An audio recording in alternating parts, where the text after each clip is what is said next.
Hay muchas diferentes maneras de producir abono. Hay el vermicompostaje, hay el compostaje convencional, hay el abono humano, um, diferentes formas. Pero hoy estamos hablando qué es la diferencia del vermicompostaje al compostaje convencional, que todos sabemos que son los desgastos de la comida, la caja de cartón, el estiércol de vaca, todas esas cosas que se descomponen y tú tienes el abono, el fertilizante para tu tierra para crecer plantas y árboles. Entonces, ¿qué es la diferencia? ¿Por qué usar el vermicompostaje? Que ya platicamos que vermi es usando las lombrices que existen en la tierra. Después vamos a hablar más de la lombriz de ella misma, pero ahorita estamos hablando del proceso. El vermicompostaje, cuando produces compostaje usando las lombrices, no se necesita producir calor para transformar la materia orgánica a un abono de tierra.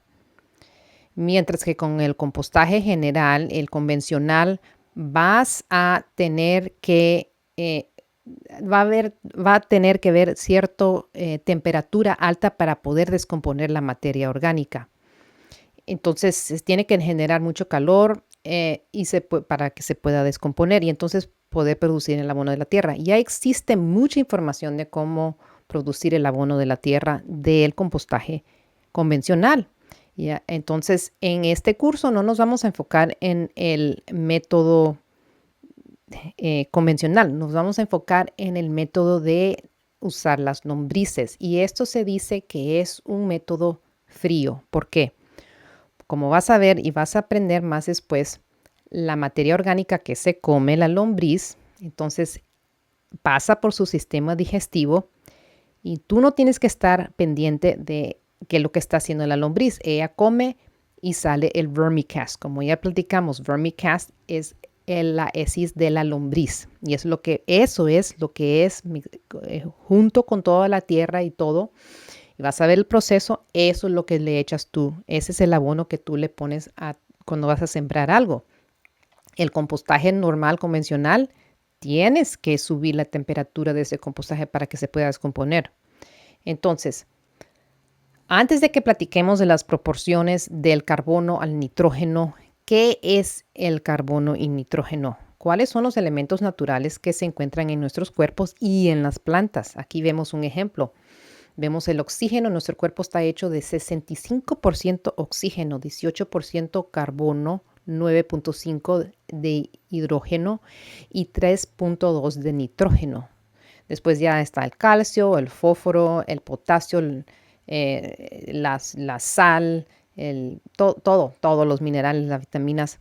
Entonces, somos 62% agua, 16% de proteínas, somos 6% hechos de minerales, el 1% de carbohidrato y el 16% de grasas, de lípidos.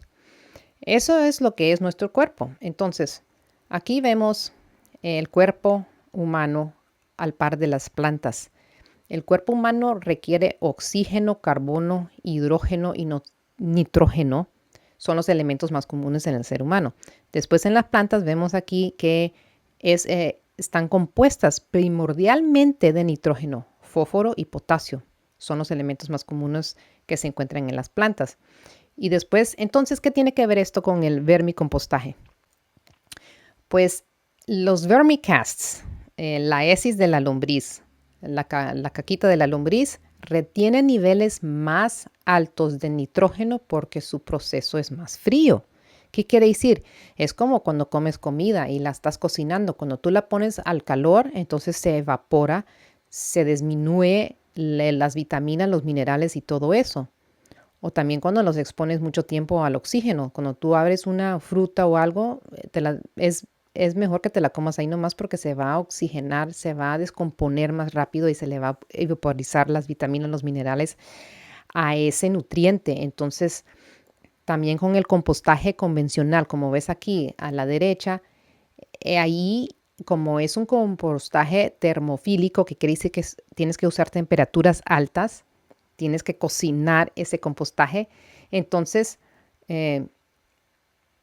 no libera tanto nitrógeno como el proceso frío a la atmósfera.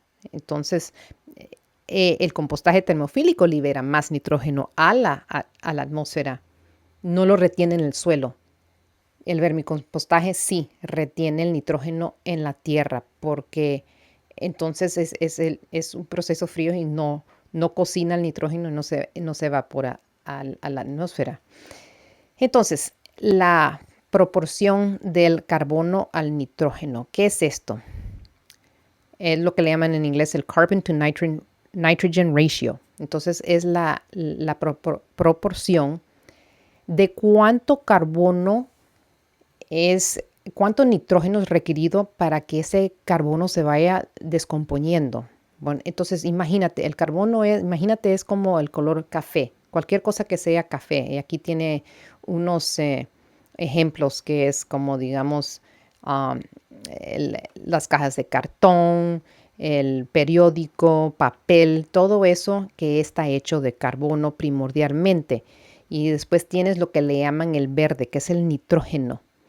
Entonces eso ya viene como, digamos, si tú cortas, tienes un césped, le cortas lo verde, las hojas son verdes. Siempre es verde, pero no siempre tiene que ser verde. Por ejemplo, la orina que sale de tu cuerpo, eso es considerado nitrógeno.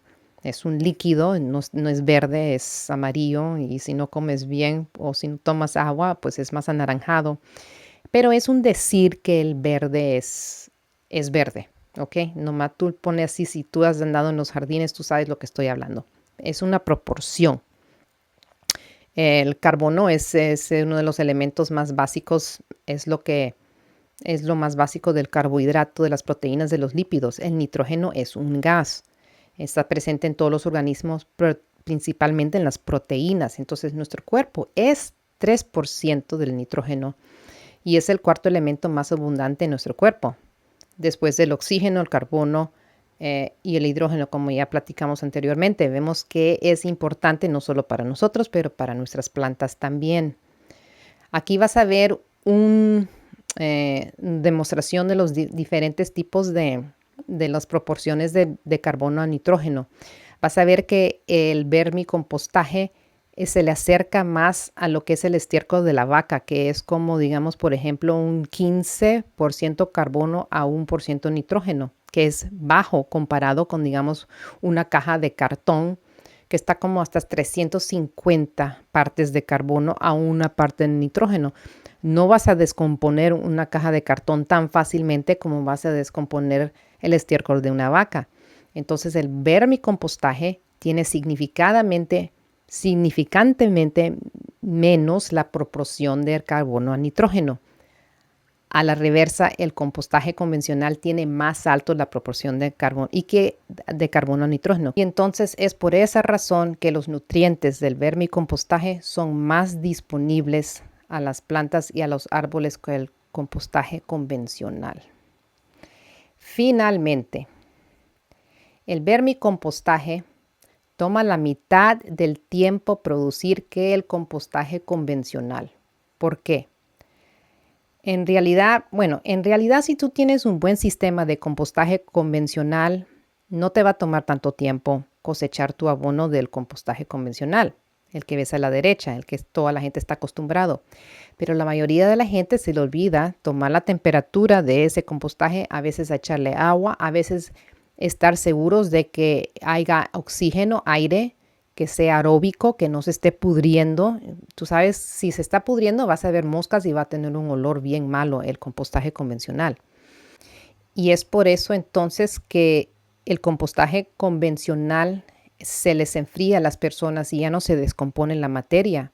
Y ahí es donde les gana, entre comillas, el vermicompostaje, porque las lombrices siempre están con hambre y siempre están comiendo. Ellas tienen hambre y no las tienes que estar empujando para que coman. Entonces, esa es la razón por eso que a veces toma más tiempo el compostaje convencional que lo que te va a tomar el vermicompostaje. Pero no al contrario, pero una cosa que sí va a tomarte tiempo es establecer tu sistema de vermicompostaje. Al principio va a ser más caro. Tienes que poner las pilas, el concreto, la casita, protegerlas a las lombrices, estarlas moviendo y todo. Sí toman trabajo, si lo quedas viendo de esa forma, pero sí es algo que de verdad es una prioridad para ti tener buen